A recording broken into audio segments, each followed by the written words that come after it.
என்ன விஷயம் தாரணி? திவ்யா காலேஜ்ல சேர்ந்து படிக்கணும்னு ஆசைப்படுறா.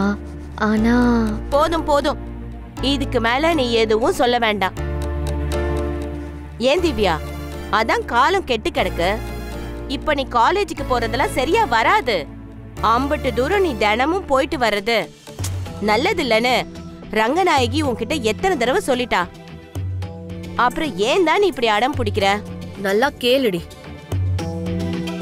இல்லங்க, யாருக்குமே படிப்பு ரொம்ப முக்கியம். படிக்க ஆசைப்படுற பொண்ண தடுக்கிறது தப்புங்க. போதும், நிறுத்து. நீ இந்த வீட்டுக்கு வேலை செய்யறதுக்கு தான் வந்திருக்க. எனக்கு புத்திமதி சொல்ல வரல. இந்த குடும்பத்துக்கு நல்லது எது கெட்டது எதுன்னு எனக்கு தெரியும். நீ ஒன்னும் சொல்லி தர தேவையில்ல. போ இங்க இருந்து. இல்லங்க, அது நான் என்ன சொல்ல வரேன்னா, நீ எதுவும் பேசாத. வீட்ல உனக்கு வேலை எதுவும் இல்லையா? மொட்டை மாடியில மிளகா மல்லி காய வச்சிருக்கேன். அதை கொண்டு போய் மில்லுல அரைச்சிட்டு வா, போ. இல்லங்க திவ்யா, சொல்லிக்கிட்டே இருக்கேன். போன் தானே சொன்னேன், போ.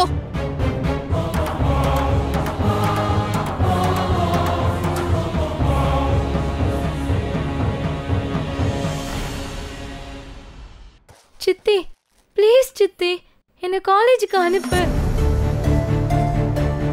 ஏம்மா, ரங்கநாயகி உங்களுக்கு சித்தியா இருந்தாலும் உங்களை என்ன மாற்றாந்தாய் பிள்ளைங்க மாதிரியா பாக்குறா?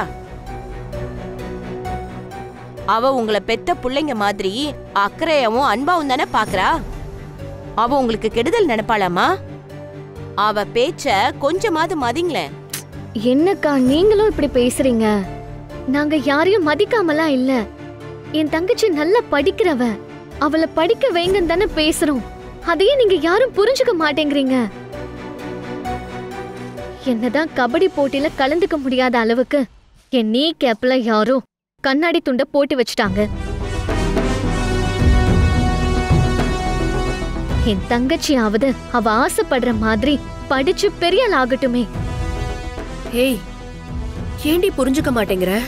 காலம் கெட்டு கிடக்குடி. திவ்யாக்கு எந்த பிரச்சனையும் இல்லாம நல்லபடியா இருக்கணும்னு தான் ஆசைப்படுறேன். சித்தி, இவ காலேஜுக்கு போறதுனால என்ன பிரச்சனை வரப்போகுது இப்போ? நீ தேவையில்லாம கற்பனை பண்ணாத.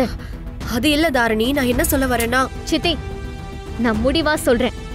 திவ்யா காலேஜுக்கு போய் தான் ஆகணும். சித்தி, இவள காலேஜுக்கு அனுப்புனாதான் நீ பேங்க்ல அடமானம் வைக்கணும்னு சொல்ற சொத்து பத்திரத்துல கையெழுத்து போடுவேன்.